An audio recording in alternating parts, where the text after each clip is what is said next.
ครับวันนี้บรรยากาศน่านอนเวียน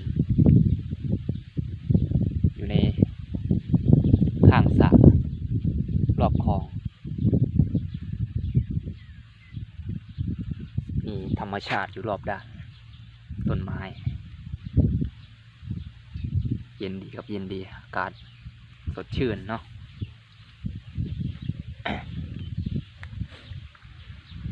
เดี๋ยวพาชม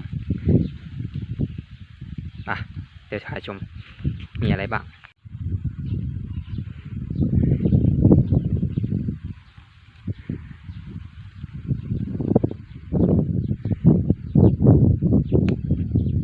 บรรยากาศโดยรอบก็เขียวชมด้านบนด้านล่างก็เป็นใบไม้มีเปลสำหรับนอนเล่นตอนกลางวันอากาศก็เย็นจากน้ำเนาะเตรียมกีตาร์มาด้วย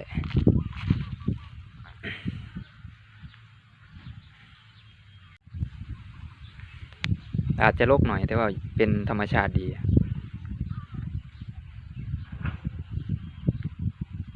เอาถ่ายไล่กับเจ็บกกแขวด้วยล่ะ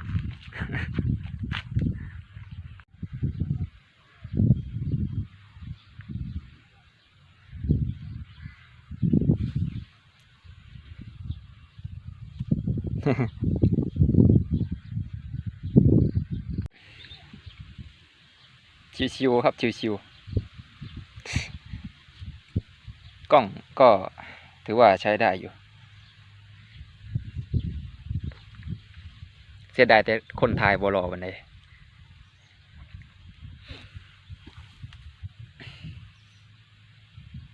มาเด้อไผสินอนมานอนเล่นอยู่นี่นำกันมาได้หว่างนัดกันมาสาวทางใดอยากมาหาก็ได้ทางนี้ก็โสดอยู่ เข้าขาคอซะละ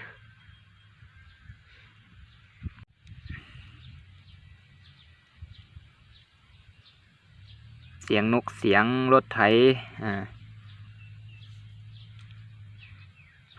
ชีวิตชาวอีสานชาวป่าชาวดงถึงจะบ่หรูหราหรือว่าเจริญปานใดแต่ก็ดีกว่าในเมืองความสงบมันมีอยู่กับธรรมชาติอยู่กับต้นไม้แม่น้ำกับสัตว์เลี้ยงลมพัดวิวนะต้นไม้ยามเสาร์มีหมอกลงตัวนี้เป็นหน้าของดงไม้ไผ่ก็มีน้ำไม้ออกนอเอาไปแกงก็ได้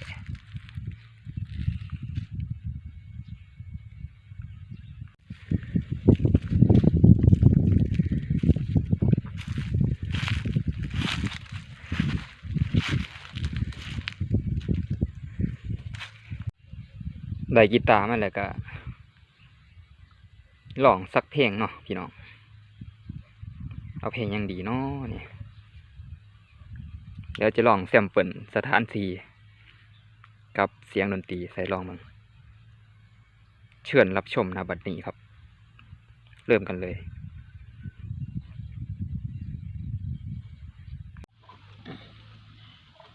เพลงของบีกวันเฮาบ่สมกันเป็นเพลงบทเพลงเก่าๆ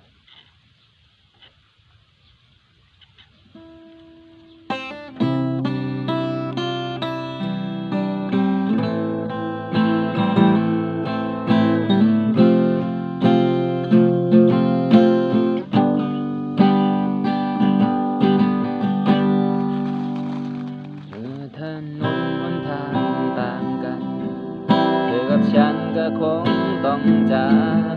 ครอบครัวกับความรักอ้ายบ่อยากดึงเธอต่ำลงบ่อยากฟังคนเขานินทาอ้ายมันกาเจ้าสำฟูงหงมีอนาคตที่บ่มั่นคงในวงเราจุดหมายเจ้าคือปริญญาจุดหมายข้าก็คือเราเมาไว้กำข้อเรา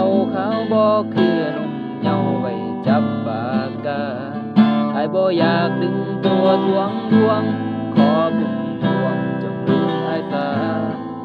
บ่ให้ย่านน้ำไหลย้อยออกตามันธรรมดาของคนเอิกเพ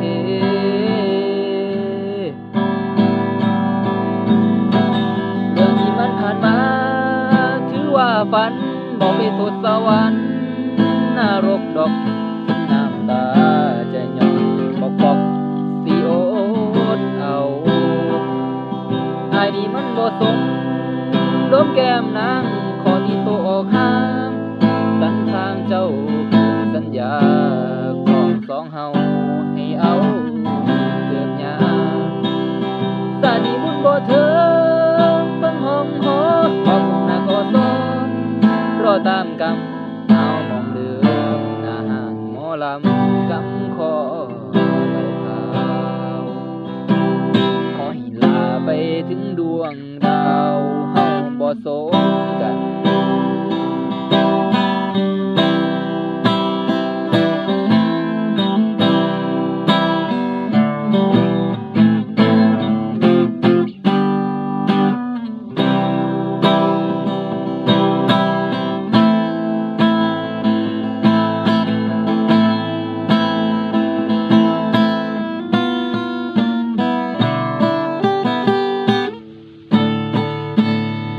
จุดหมายเจ้าก็คือปริญญาจุดหมายข้าก็คือเราเมา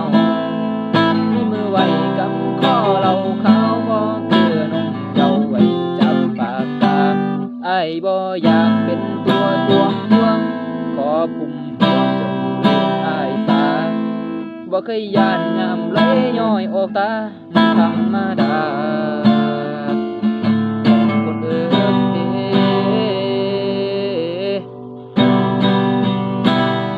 ที่มันผ่านมาถือว่าฝันบ่เคยตรวจสวรรค์นรกดอกน้ำตาจะยอมปอกสิโอเอา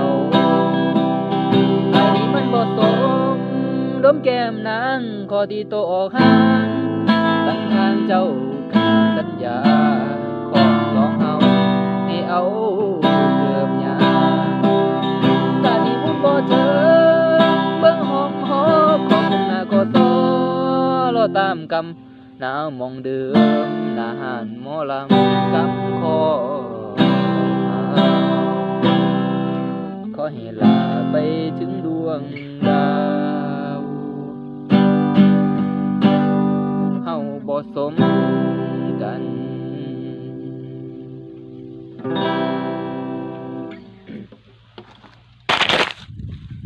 เสียงบ่ค่อยดี คลิปนี้เป็นการวอร์มสถานที่การวอร์มการเพื่อความสนุกเพื่อทัศนวิวเนาะก็สิขอจบเพียงแค่นี้หากมีอิหยังหลวงเกินหรือบ่เหมาะสมคำเว้าหรือการกระทำใดๆที่บ่เข้าหูเข้าตาก็ขออภัยด้วยครับสำเนียงก็สิขอจบคลิปณบัดนี้บรรยากาศรอบๆเบิ่งอีกครั้งกำลังนอนตื่นครับเจอกันคลิปหน้าครับติดตามให้ด้วยครับเด้อเบาไทยบ้าน